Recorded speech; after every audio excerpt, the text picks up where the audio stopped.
All right, everyone. So welcome to the Dana Cortez Show. Today we have a very special guest. I was touched by her video. It went viral recently and has been shared so many times, hundreds of thousands of views already, with Emiliana Gallardo. Emiliana, do you live in California? Yes, I live in California, yes. So, that video, first of all, I want to tell you, I watched it and it was about a quarter way through when I started feeling emotional. I'm getting emotional just thinking about it right now. And then halfway through, I was crying, and I cried with you the entire video. It was very real and honest, and I felt that you had a deep anxiety that you had been holding on to. And when the Supreme Court announced that DACA would not be torn apart, that the Trump administration's attempt to tear DACA apart was unlawful, I felt like that was a relief for you. Today is one of the best days ever so far because I finally got to hear the decision. I got a message from my mom saying, "Mija, no van a quitar el DACA." And when she said that on the message, I wanted to cry. This is another battle that we just won, and we're going for more.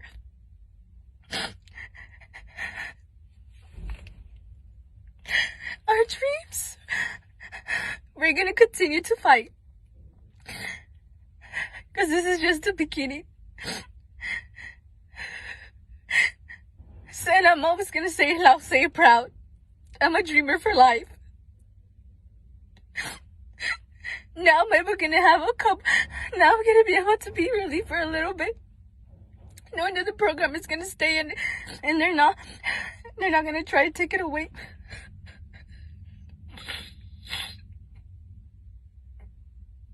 Today is a start for change. What made you share the first video? Because there was a video previously that you shared, and that one was emotional as well. But the second one, that one was just, there were so many people that reacted. What made you share the first one to begin with, and then the second one? The first one, it was more of like, it was already June, the start of June. And I knew that the Supreme Court was going to release the decision in June.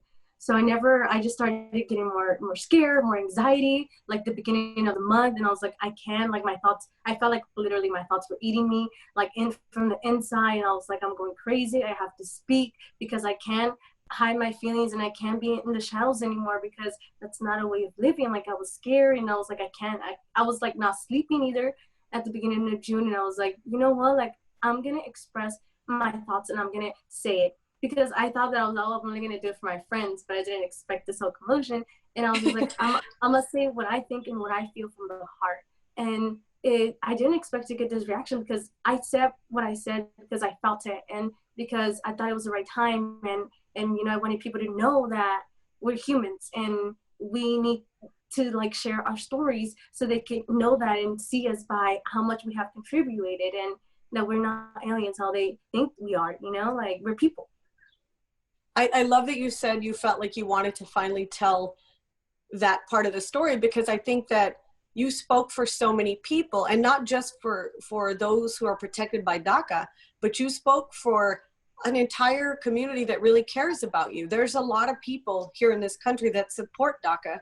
And so I think that's why you had that reaction. Were you shocked at how many people came to your page and requested, may I repost this video? May I use this video? Was it shocking to you?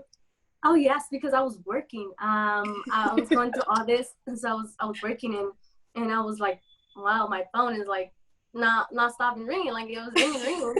And then I was like, the first few people, like, it's not so many. I was like, oh yeah, you can use it. Like I didn't think about it, and stuff like that. Yeah. And I was like, yeah, I use it. But then like hours later, I was like, whoa, like now, like, okay, like something's going on now. Like it was just like, so like I told my mom, I was like, Mom, like, can you believe like this is so crazy? Like me, like I'm just like, a normal person, like working, And we introduced ourselves when we first started, but I need to ask you, people might be watching this, pues, ¿quién es esa señora sentada junto de Emiliana? ¿Cómo se llama usted, señora? Muy bien, gracias a Dios. ¿Cómo se llama usted? Idolinda Suastegui. Idolinda, okay. And tengo unas preguntas. Un momento, por favor. Déjame continuar con Emiliana. So there was a moment on your Instagram, because I was going through it, and you wrote something. It was underneath your 21st birthday balloons. And you said, wow, I remember carrying groceries for coins so that I could eat. Where were you and how old were you when that happened? And what a transition, right? Like from there, like when you put that up, it was so poignant, because where you are now, you're obviously young and extreme. I mean, you're driven. Where were you at that moment, and when did that happen? How old were you? I was around 13, and I had just suffered a terrible accident with my father, and he got deported because of it. And it was, I had because he still is an alcoholic, and he was very abusive, and we got into a terrible car accident, and I was dealing with a lot at the time. He got deported, everything got put on my mom, all the debts and everything. So she had to find 2 jobs, 3 jobs, because there was a point where like we literally had nothing to eat in the fridge. And I went to my local store and to my local supermarket, like me, you know, while she was at work, because she didn't know about it. So I went to the local store, and I was just like, asked the cashier, I was like, hey, do you mind me like helping people and just carry their groceries, you know? And they're like, oh yeah, sure. And then like people started seeing me, and I would just pack their stuff and help them to their car, and they'll give me like 5 cents and everything. I'll be there all day, and they'll give me like $20 or $30. It will add up, and I'll get chicken, bread to take home to my sisters, to my brothers, you know, while she was at work, because it was devastating to see her crying at night, knowing that she was doing everything she could to support us, and it still wasn't enough, because we were hungry. And that's when I was like, I can be living this. And I started doing that. I went out of my way to, you know, make money at the time to help my family out. I appreciate that honesty, because I think there's this misconception, especially with this administration, que no somos trabajadoras, that especially if you come here, if you're a DACA student, you don't work, you're a bad person, your family doesn't work, you just want to freeload. But that's not the case. Your mother was working 2 jobs, you just said, and you yourself as a child were out doing work to try to feed yourself and your family. Where does your mom work now? Is she still working? Currently, no, she got laid off because of the pandemic. Oh, right. And now I'm the only one that is able to work, and I'm trying to provide for her now. For the family. That's a lot of pressure on you. You're 21 right now? Yes, I'm 21, yes. How do you handle that kind of pressure, Emiliana? Well, I'm not gonna lie to you, it's not easy. Like this whole thing, because I decided to cope with my situation by going to school, you know, like focusing on that, like just school. And I'm not gonna lie, I've been to the hospitals a couple times because of the amount of stress that I put on myself, and the amount of like hard that I am with myself. Like, I'm not gonna lie, but it's good to know that I make her proud and I make myself proud.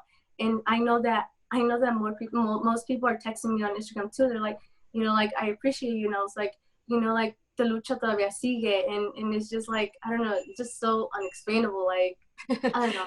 But you feel like you have a community supporting you now. There was probably a moment that you thought you were the only person. You know, there's other people out there, but by you expressing yourself, so many people have come to tell you, we're here, we love you, we know we're going through it, or we support you and your family. No, yes, of course. And this is the thing where it's like, everything came to me at once, because, you know, there's some people also that don't agree with, you know, what I advocate for. And one of the things where it's like, you know, no, I'm not going to harm myself, because that's not what I'm about. I'm about positivity and about my community, you know, like, you know, we have to keep going strong, because those people don't know us, and we know ourselves enough, so we have to keep going. Not because they're going to be misconception my message, that doesn't mean that I'm going to stop. I'm going to continue. Well, that leads to my next question. You're very driven, you're very intelligent, you're very passionate. Where do you see yourself? You said you're in school. What is it that you're trying to do? And, you know, what do you want to be? You're pretty much grown up. I mean, you have a lot on your plate. There are a lot of adults that don't have the success story you have. You've already achieved so much. You're working, you're going to school, you're taking care of your family. That's a lot for a 21-year-old. What do you want to be, and what are you studying? Where do you see yourself in a few years? When I was younger, let me tell you a funny story. Sorry. When I was younger, you know, like I wanted to be into like acting and singing and stuff like that, and I did get scammed, and it was like a boom, dropped me down, and I was able to recover real quick, and then I just started focusing in school, and now I'm looking forward to be a therapist. I'm a UCI student. I want to be a therapist to help my community because we go through a lot just to know about our immigration status, and I want to help them out because we need someone to listen to us, someone who understands and to mentor them and to tell them like you're not alone. We're gonna continue to fight and I have your back and you have my back. And it's like it's just for my community because we're so strong and we have to help each other, you know? Like it's not just for me, it's for them too.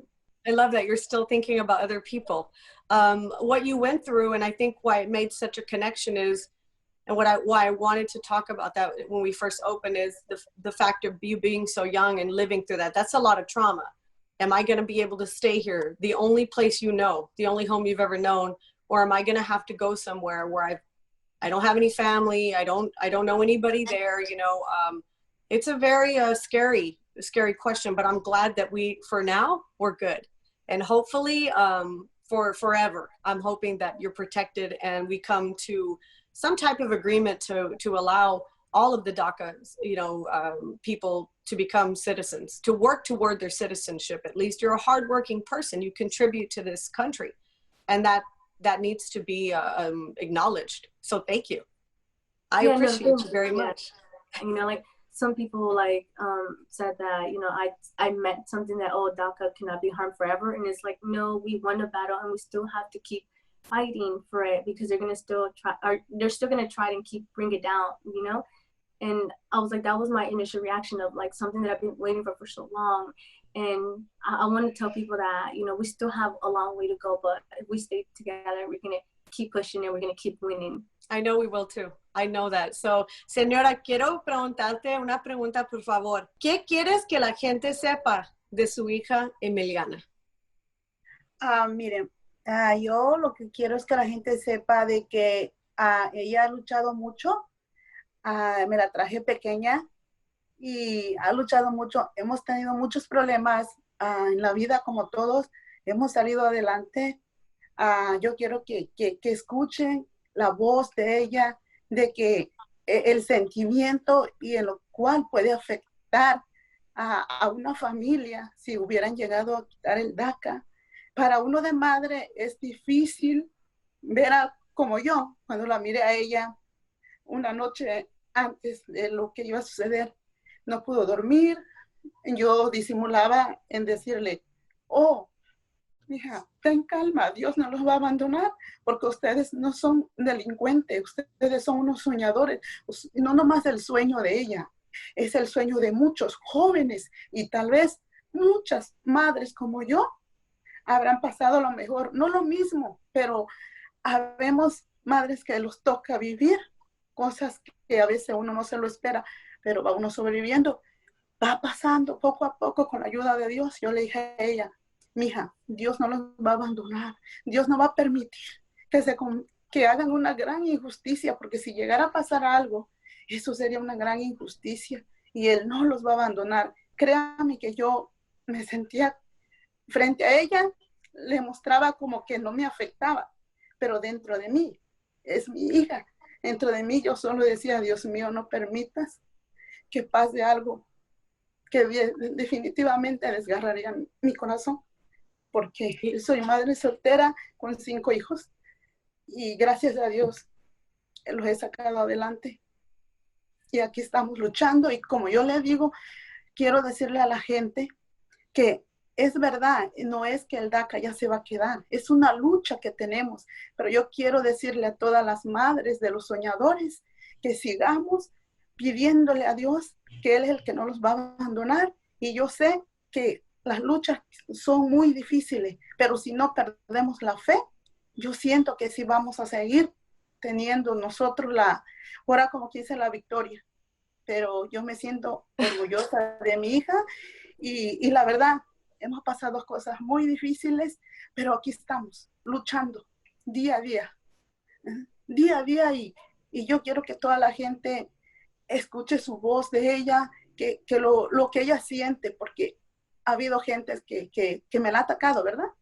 Pero yo le digo a esas personas, que Dios las bendiga y tú sigues luchando, mija. Hay que seguir luchando. Y lo mismo le digo a todas esas madres que tienen un hijo soñador de DACA, que no perdamos la fe, que sigamos luchando y sigan pidiéndole a Dios, que es el único que los va a ayudar. Y le doy gracias a todas las personas que están en las organizaciones de ayudar a los soñadores del DACA, que Dios los bendiga y que los tenga siempre con salud para que los puedan apoyar a nosotros, los sigan apoyando más que nada a los jóvenes, porque ellos no son delincuentes, ellos solo quieren un futuro mejor.